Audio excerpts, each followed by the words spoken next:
Halo guys, balik lagi bersama dengan Red Bear Manhwa. Kali ini Mimin akan melanjutkan komik yang menceritakan tentang perjuangan seorang laki-laki yang berubah menjadi ayah tak tertandingi. Dan apabila kalian masih bingung dengan alur ceritanya, kalian bisa cek deskripsi atau langsung saja menuju playlist yang ada di channel ini untuk memulainya dari part 1. Tanpa basa-basi lebih lama lagi, mari kita lanjut ke part 85. Cerita dimulai saat MC kita tiba di rumah dan terkejut rumahnya ramai dengan tamu, lalu MC kita melihat Yang Ho yang datang bertamu ke rumahnya. "Kapan kau keluar? Dari mana pula kau tahu rumahku?" tanya MC kita kepada Yang Ho. "Sudah beberapa bulan lalu, kebetulan juga sedang kesini untuk menjenguk keluarga.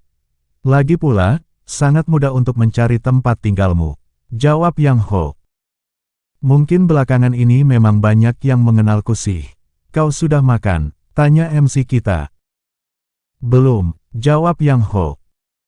"Bagus, ayo makan bersama," ujar MC kita.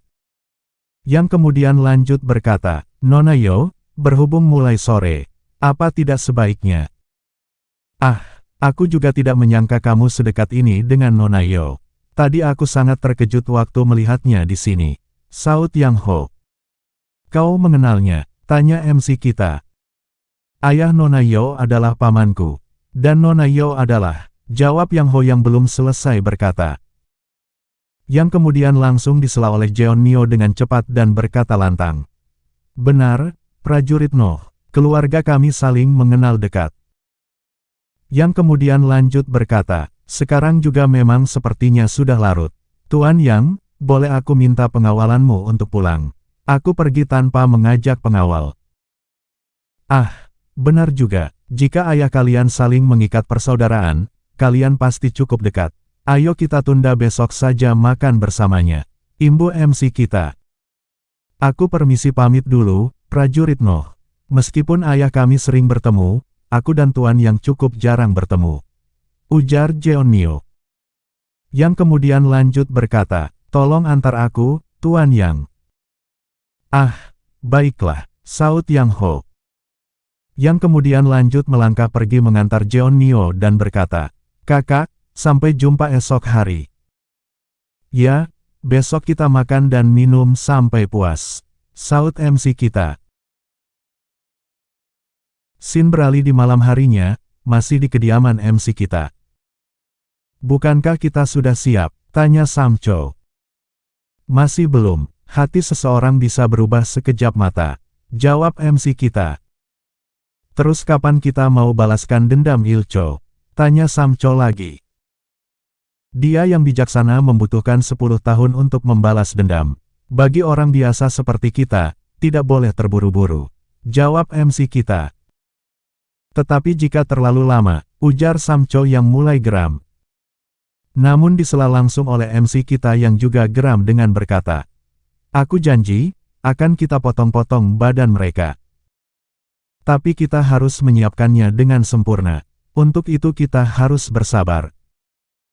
"Aku paham semua itu, tapi," ujar Sam Cho yang belum selesai berkata. Yang kemudian langsung disela kembali oleh MC kita dengan berkata, "Bukan hanya kau yang merasakan itu. Tapi kita tidak boleh melakukan kesalahan yang sama. Sampai satuan rombongan rumput memperoleh pengaruh di tempat ini, kita harus tetap bekerja keras." Yang kemudian lanjut berpikir dalam hati, suatu hari nanti, pasti akan tiba saat yang tepat. Scene beralih ke kediaman keluarga Yo. Terlihat Jeon Myo dan Yang Ho telah sampai di depan gerbang utama kediaman keluarga Yo. "Mau sampai kapan kau mengikutiku?" tanya Jeon Myo. "Bukankah kau yang memintaku mengawal?" tanya balik Yang Ho. "Itu karena aku tidak ingin dia salah paham," ujar Jeon Myo. "Dia," pikir Yang Ho dalam hati. Yang kemudian lanjut bertanya, "Apa maksudmu, Nona Yo? Bukankah dulu kau termasuk orang cerdas? Kau pasti paham maksudku," jawab Jeon Myo. Saut Yang Ho. "Tolong jangan halangi aku dan membuat masalah yang tidak perlu," Bahkan jika kau meninggalkan tempat ini secepatnya, justru lebih baik, ujar Jeonmyo. Yang kemudian lanjut berkata, Tuan Yang, tolong jangan hianati kepercayaanku. Yang kemudian Jeonmyo masuk ke dalam kediamannya. Yang meninggalkan Yang Ho yang tampak bengong maksud dari Jeonmyo. Scene beralih di pagi hari, di kediaman MC kita. Terlihat Gung Hyun yang sudah bangun tidur dan ingin melakukan pemanasan di halaman rumahnya. Ah, ujar Gung Hyun menguap. Lalu langsung melakukan pemanasan di halaman rumahnya. Yang kemudian lanjut berpikir dalam hati, seni bela diri tidak lagi terasa menarik. Setelah semua ini menjadi rutinitas, sekarang tidak menyenangkan lagi. Kapan mulai begini? Tidak, aku sudah tahu jawabannya. Dulunya belajar sesuatu dari guruku saja sudah sangat menyenangkan. Tapi sekarang aku belajar untuk meraih sebuah tujuan. Kurasa itulah alasannya, hal ini tidak menyenangkan. Kemudian Gung Hyun sedikit terkejut saat melihat Gung Myung sudah berada di sampingnya dan sedang melakukan pemanasan juga. Jangan tinggalkan aku dong, ujar Gung Myung. Selisihnya tidak jauh kok, lagian kau yang biasanya bangun lebih awal. Imbu Gung Hyung. Kita melakukan apa hari ini? Tanya Gung Myung. Kita harus mengunjungi aula asal-muasal jiwa, jawab Gung Hyung. Baiklah, kita mulai dari situ, saut Gung Myung. Mendengar dan melihat itu Gung Hyun berpikir dalam hati. Apa Gung Myung juga merasakan hal yang sama? Kak, latihanmu terasa menyenangkan, tanya Gung Myung. Hah, tanya balik Gung Hyun yang tidak mengerti. Latihanmu masih terasa menyenangkan kan? Tanya lagi Gung Myung. Sepertinya benar, pikir Gung Hyun dalam hati. Yang kemudian lanjut berkata, jujur saja, sekarang tidak menyenangkan lagi. Kau juga ya, saut Gung Myung. Tapi itu bukan hal yang penting, imbu Gung Hyun. Iya, tidak perlu dipikirkan, imbu Gung Myung. Kita pasti akan mendapatkan hasil yang lebih baik. Kau juga berpikir ini metode yang lebih cepat kan? Tanya Gung Hyun balik. Iya, guru besar Oh juga memuji kita, jawab Gung Myung. Benar, dia bilang perkembangan kita sangat pesat, imbu Gung Hyun. Yang kita lakukan sudah benar, ujar Gung Myung. Iya, jawab Gung Hyun. Yang kemudian Gung Hyun dan Gung Myung serempak berpikir dalam hati. Kita akan terus berkembang, kita akan jadi orang yang berpengaruh. Kemudian scene beralih di pendopo naga bela diri saat Gung Hyun dan Gung Myung mempraktekkan jurus tombaknya. Yang diawasi oleh Chun Il-sang dengan guru besar Oh. Bagaimana, mereka berkembang cukup pesat kan? Tanya Chun Il-sang. Aku senang melihat pertumbuhan mereka. Tadinya aku sangat khawatir, jawab guru besar Oh. Awalnya juga aku khawatir waktu mereka memiliki trauma itu. Tapi bukankah penguasaan tombak mereka sekarang sudah bagus? Tanya lagi Chun Il-sang. Rasanya seperti sedang melihat ketua asosiasi saat dia muda. Tak kusangka bisa 2 kali melihat talenta seperti ini dalam hidupku. Imbu guru besar Oh. Jadi mereka tak perlu dicemaskan lagi kan? Tanya lagi Chun Il-sang. Walau begitu, tetap awasilah mereka berdua, jawab guru besar Oh. Kenapa Anda setakut itu? Tanya lagi Chun Il-sang. Aku minta kau mengawasinya dalam hal baik, jawab guru besar Oh. Yang kemudian lanjut berkata, di tingkat ini, pasti akan ada tandanya. Saat mereka sudah mampu beralih ke satu jenjang, tidak mungkin bisa ke beberapa jenjang yang lebih tinggi. Scene beralih kepada Moon Um-woo yang tengah mengawasi Gung Hyun dan Gung Myung belajar menulis dan membaca. Yang kemudian berpikir dalam hati, aku tak paham lagi yang dipikirkan oleh mereka. Ada apa guru? Tanya Gung Hyun. Tidak, apa kalian paham semuanya? Tanya Moon Um-woo. Kami sudah bertanya ke So Hyun kemarin, jawab Gung Hyun. Bagus, teruslah membaca, ujar Moon Um-woo. Yang kemudian lanjut berpikir dalam hati. Awalnya, aku pikir mereka takkan betah lebih lama. Tapi kalau terus begini, mereka pasti bisa menyelesaikan buku dasar. Mungkin perubahan ini adalah pengaruh usia puber, tapi syukurnya berubah ke arah yang positif. Jika menguasai literatur dan bela diri sekaligus, masa depan mereka pasti terjamin. Yang kemudian lanjut bertanya, apa kalian ingin belajar alat musik juga? Mempelajari seni lain juga merupakan hal yang baik. Kemudian scene beralih kembali, di tengah lapangan pasar terlihat keramaian orang yang sedang menonton sesuatu. Terlihat Baek Dong yang tengah menahan pukulan dari orang-orang. Yang ditonton langsung oleh anggota Serikat Pekerja Rumput. Kenapa dia melakukan itu? Tanya rekan MC kita yang bertubuh tambun. Ini adalah bentuk latihan, jawab Jeho. Bukankah terlalu berbahaya bagi orang asing sepertinya? Tubuhnya bisa remuk, ujar rekan MC kita yang bertubuh tambun. Meski begitu, dia tak pernah sekalipun tumbang. Orang lain pasti sudah lama tumbang karena letih. Imbu Jeho yang melihat itu. Yang kemudian lanjut berkata, sama sekali tidak ada celah darinya.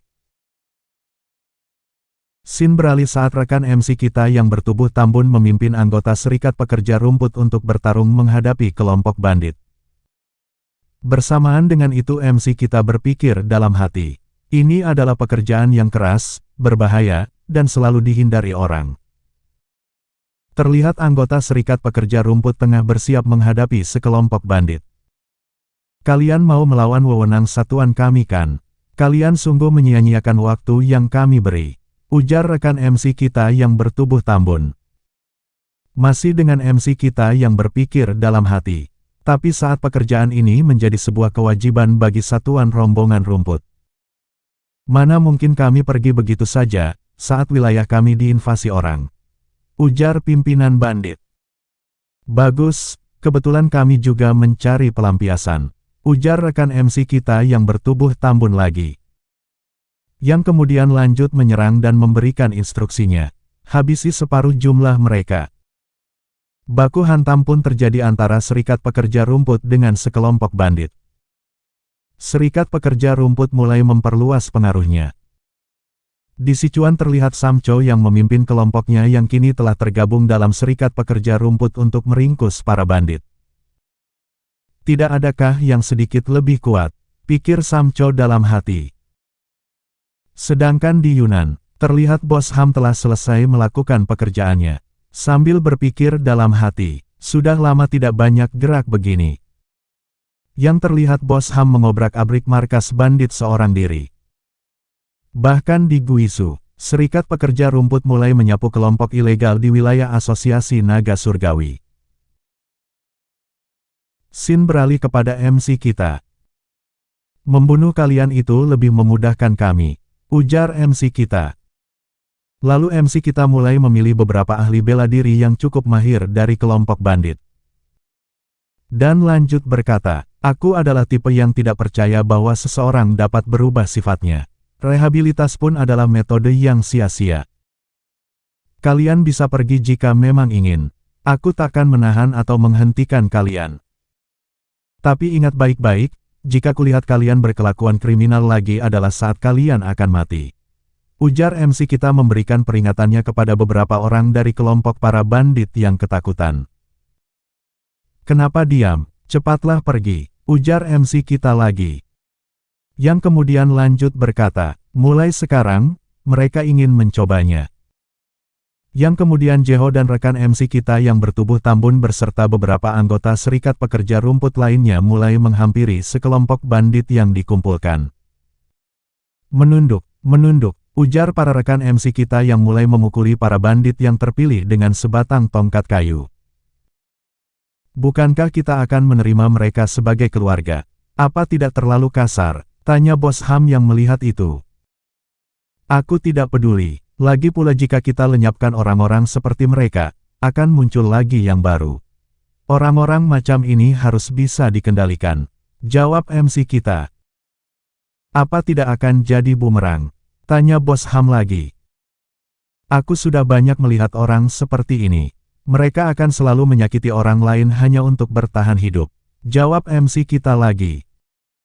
Bukankah secara harfiah, kita sama saja?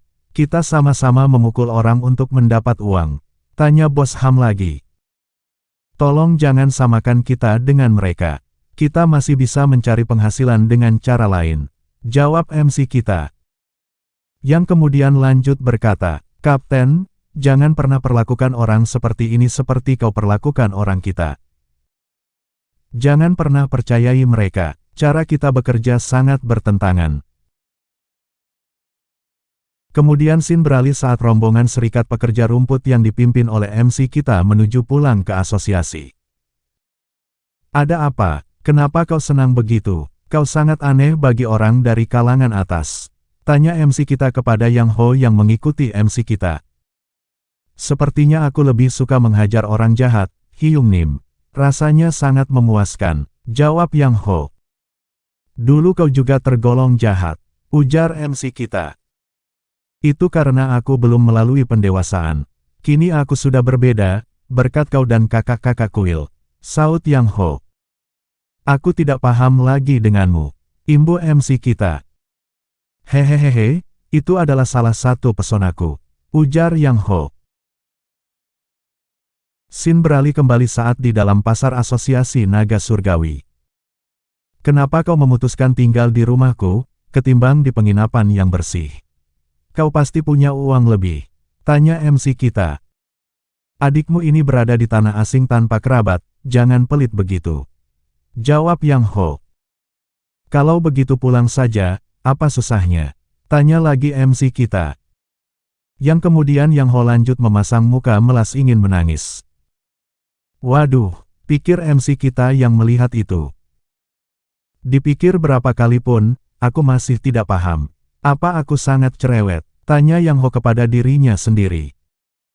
Yang kemudian lanjut berkata, apa paras tampan tidak bisa menutupinya? Aku juga cukup pintar sebagai lulusan hakim negara. Ditambah badan seperti ini, seharusnya terlihat gagah kan? Tanya Yang Ho kepada MC kita. Kalau sadar kau cerewet, lebih baik diamlah. Jawab MC kita. Bukankah aku tergolong orang yang menarik? Tanya lagi Yang Ho. Saud MC kita. Aku mah masih perjaka, sedangkan kau duda. Apalagi masih muda dan punya masa depan cerah, tidak sepertimu yang sudah berumur. Ujar Yang Ho. Apa harus kusumpel, biar mulutmu itu bisa diam sebentar? Tanya MC kita dengan kesal mendengar ocehan Yang Ho. Tapi kenapa dia lebih memilihmu, ketimbang aku? Tanya Yang Ho yang nampak frustasi memikirkan. Perbanyak usahamu, bukan celotehanmu. Jawab MC kita. Dia takkan menemuiku lagi kalau aku ngotot mendekatinya. Melihatnya saja untung-untungan berkat aku bersamamu. Ujar Yang Ho. Oh, jadi itu alasanmu mengikutiku? Tanya MC kita. Tidak, ada alasan lain juga kok. Jawab Yang Ho. Andai bisa kulepas mulutmu itu. Ujar MC kita yang kesal. Tolong jangan, mulutku adalah daya tarik terbesarku. Saud Yang Ho sambil tersenyum. Terserah, aku tak punya daging untuk orang luar. Berhenti mengikutiku, ujar MC kita. Yang kemudian mereka berdua melangkah pergi untuk kembali pulang. Yang Ho yang mengikuti MC kita di belakangnya berpikir dalam hati. Perbedaan kami terlalu jauh untuk dibandingkan. Kemudian scene beralih ke suatu tempat. Terlihat Sohyun yang nampak berlatih diawasi oleh seorang nenek. Sohyun melatih tenaga dalamnya dengan bermeditasi hingga membuat tanah di sekitarnya bergerak bergelombang. Melihat hal itu neneknya yang sedari tadi mengawasi berpikir dalam hati. Bukan hanya mewarisi darah ibumu, tapi kau mungkin punya talenta yang lebih besar darinya. Tak kusangka dia mampu mengumpulkan banyak energi bumi meski tanpa mempelajari apapun. Ujar Sohyun yang nampak tak bisa fokus dalam meditasinya. Yang kemudian lanjut berpikir dalam hati. Pengap. Yang kemudian lanjut berlari sambil berpikir dalam hati. Aku merasa pengap. Sohyun berlari menuju ke sebuah danau diikuti oleh nenek yang sedari tadi mengawasi. dan langsung menceburkan dirinya ke dalam air danau. "Nona," ujar nenek itu. Sohyun yang sedang di dalam air berpikir dalam hati, "Apa ini? Perasaan apa yang menggeliat ini? Pasti ada yang salah." "Nona," teriak nenek itu, yang diikuti kemunculan Sohyun dari dalam air. Yang langsung berkata, "Percuma saja. Kau hanya belum terbiasa, lama-lama pasti bisa kok," saut nenek itu. "Aku belum ingin melanjutkannya, Nek," imbuh Sohyun. Scene beralih di malam harinya. Terlihat Sohyun yang tengah memandangi bulan dari halaman rumahnya. "Sedang apa di luar? Susah tidur?" tanya MC kita yang menghampiri Sohyun. Sohyun terkejut dan menoleh ke arah MC. "Nanti sakit loh," ujar MC kita sambil memberikan mantel kepada Sohyun. "Tidak apa-apa kok," saut Sohyun. Yang kemudian lanjut berkata, "Selama ayah di sini, aku baik-baik saja. Mau ku gendong, berhubung sudah lama?" tanya MC kita. Kemudian chapter sedikit bergeser beberapa waktu kemudian. Terlihat Sohyun yang tengah digendong berkata, "Ayah." Saut MC kita. "Boleh aku tanya tentang ibu?" tanya Sohyun. "Tentu saja," saut MC kita. "Bagaimana kalian bertemu?" tanya Sohyun. "Kami bertemu di tempat yang sangat aneh," jawab MC kita. "Tempat yang sangat aneh?" tanya Sohyun lagi.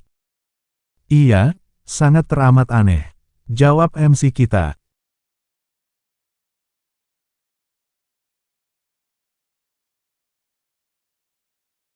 Sekian untuk episode kali ini, jangan lupa subscribe untuk update video-video terbaru dari Mimin, dan juga bantu share biar channel ini berkembang dan membuat Mimin semangat. Sekian dari Mimin, wassalamualaikum warahmatullahi wabarakatuh, and see you next time.